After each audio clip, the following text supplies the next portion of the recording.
Mungkin kalian pernah merasa, setelah menerima gaji bulanan, uang seolah-olah menguap begitu cepat, menyisakan sedikit sekali untuk ditabung atau diinvestasikan. Ini adalah fenomena umum yang dialami banyak orang. Ketika gaji masuk, kerap kali kita terjebak dengan godaan belanja barang-barang yang tidak terlalu diperlukan, sehingga pengeluaran kita menjadi tidak terkontrol. Faktor lingkungan, gaya hidup, dan kebiasaan konsumsi yang sudah terbentuk sejak lama menjadi pemicu utama. Tanpa disadari, pengeluaran yang tampak kecil-kecil ini akan berkumpul dan menyebabkan habisnya gaji dalam sekejap. Jadi, apa saja sih penyebab di balik borosnya kita? Mari kita bahas lebih dalam. Halo semuanya, selamat datang kembali di channel Suara Tulisan. Bagi kalian yang baru pertama kali mampir, jangan lupa klik tombol subscribe dan nyalakan notifikasi supaya tidak ketinggalan video menarik lainnya. Di video kali ini, saya akan membahas topik yang sangat relevan untuk kehidupan sehari-hari kita, yaitu cara mengelola uang dengan lebih bijak.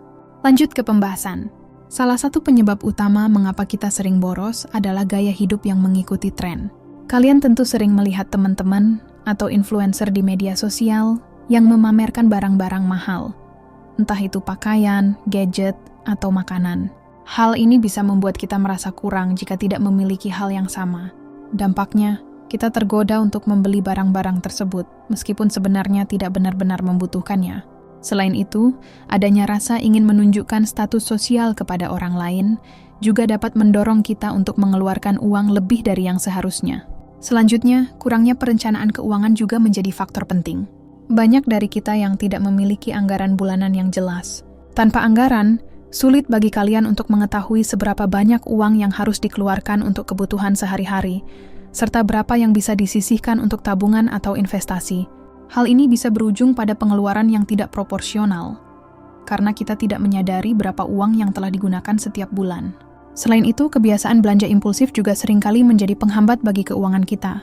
Saat melihat barang-barang yang menarik, seringkali kita langsung mengambil keputusan untuk membeli tanpa berpikir panjang. Diskon-diskon menarik seringkali menjadi pemicu.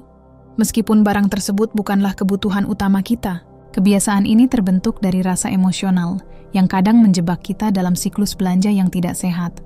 Terakhir, pengaruh lingkungan sosial juga berperan besar. Jika kalian berada dalam lingkungan yang cenderung boros dan berorientasi pada konsumsi, maka sangat mungkin kalian juga akan ikut terdorong untuk menghabiskan uang lebih dari yang seharusnya. Terkadang, merasa perlu untuk menyesuaikan diri dengan kebiasaan orang-orang di sekitar kita dapat mengakibatkan peningkatan pengeluaran yang tidak perlu. Lalu bagaimana cara kita mengelola uang? Untuk mulai mengelola uang dengan lebih baik, langkah pertama yang bisa kalian ambil adalah membuat anggaran bulanan. Anggaran ini harus mencakup semua sumber pendapatan serta semua pengeluaran rutin, seperti biaya makan, transportasi, dan tagihan. Dengan memiliki anggaran yang jelas, kalian dapat lebih mudah memantau di mana saja uang kalian cair dan menemukan area yang bisa dikurangi. Misalnya, jika kalian menyadari bahwa pengeluaran untuk makan di luar terlalu besar, kalian bisa mulai memasak lebih banyak di rumah untuk menghemat. Kedua, prioritaskan kebutuhan dibandingkan keinginan. Ketika membuat daftar belanja, pisahkan antara kebutuhan pokok dan barang-barang yang hanya sekadar keinginan. Kalian bisa menetapkan aturan untuk tidak membeli barang-barang di kategori keinginan hingga semua kebutuhan tercukupi. Dengan cara ini, kalian akan lebih bisa mengontrol pengeluaran dan menghindari pembelian impulsif yang tidak perlu. Selanjutnya, penting untuk memanfaatkan teknologi dalam pengelolaan keuangan. Sekarang ini banyak aplikasi keuangan yang dapat membantu kalian melacak pengeluaran dengan lebih mudah. Beberapa aplikasi bahkan memungkinkan kalian untuk mengatur pengingat saat akan mencapai batas pengeluaran tertentu. Dengan menggunakan aplikasi, kalian dapat lebih disiplin dalam mengikuti rencana anggaran yang telah dibuat. Terakhir, jangan ragu untuk mencari informasi dan belajar lebih banyak tentang investasi. Mengelola uang bukan hanya soal pengeluaran dan pemasukan, tetapi juga tentang bagaimana uang tersebut dapat berkembang. Mulailah dengan investasi kecil, seperti reksadana atau saham, agar kalian bisa memahami cara kerja pasar dan bagaimana mengelola risiko investasi. Ini bukan hanya bisa membantu kalian menabung, tetapi juga memberikan potensi keuntungan yang lebih besar di masa depan. Lanjut ke pembahasan berikutnya. Bagaimana cara menabung agar tidak terasa menyiksa? Menabung seringkali dianggap sebagai aktivitas yang menyiksa, apalagi jika harus mengurangi pengeluaran sehari-hari. Namun, ada beberapa cara yang bisa kalian lakukan agar proses menabung menjadi lebih menyenangkan. Pertama, cobalah untuk menabung secara otomatis. Setiap kali gaji kalian masuk, alokasikan sebagian langsung ke rekening tabungan atau investasi. Dengan cara ini, kalian tidak akan tergoda untuk menggunakan uang tersebut untuk pengeluaran yang tidak perlu.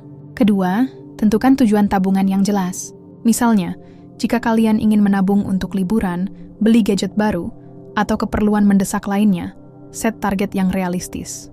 Dengan memiliki tujuan yang konkret, kalian akan lebih termotivasi untuk menabung. Setiap kali kalian berhasil mencapai target kecil, beri reward pada diri sendiri sebagai bentuk apresiasi. Selanjutnya, cobalah untuk membuat tantangan menabung. Misalnya, kalian bisa mencoba tantangan 52 minggu, di mana di minggu pertama kalian menabung 10.000, minggu kedua 20.000, dan seterusnya. Pada akhir tahun, kalian akan memiliki jumlah yang signifikan hanya dengan meningkatkan jumlah tabungan sedikit demi sedikit. Proses ini bisa sangat menyenangkan dan membuat kalian merasa lebih bersemangat untuk menabung. Terakhir, carilah cara kreatif untuk menambah pundi-pundi uang. Misalnya, kalian bisa menjual barang-barang yang tidak terpakai lagi atau menawarkan jasa sesuai keterampilan yang kalian miliki.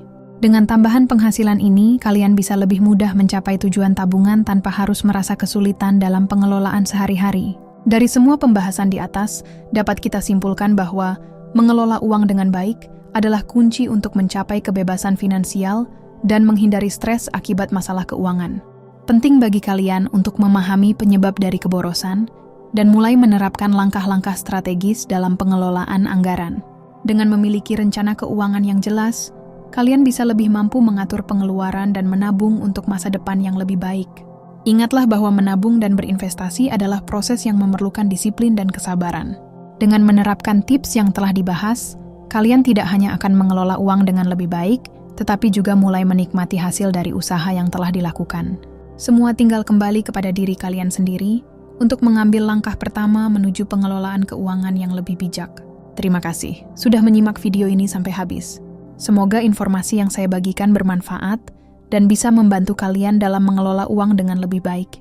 Jangan lupa untuk like, share, dan subscribe channel Suara Tulisan jika kalian suka dengan konten seperti ini. Sampai jumpa di video-video berikutnya, dan semoga kita semua bisa lebih bijak dalam mengelola keuangan kita.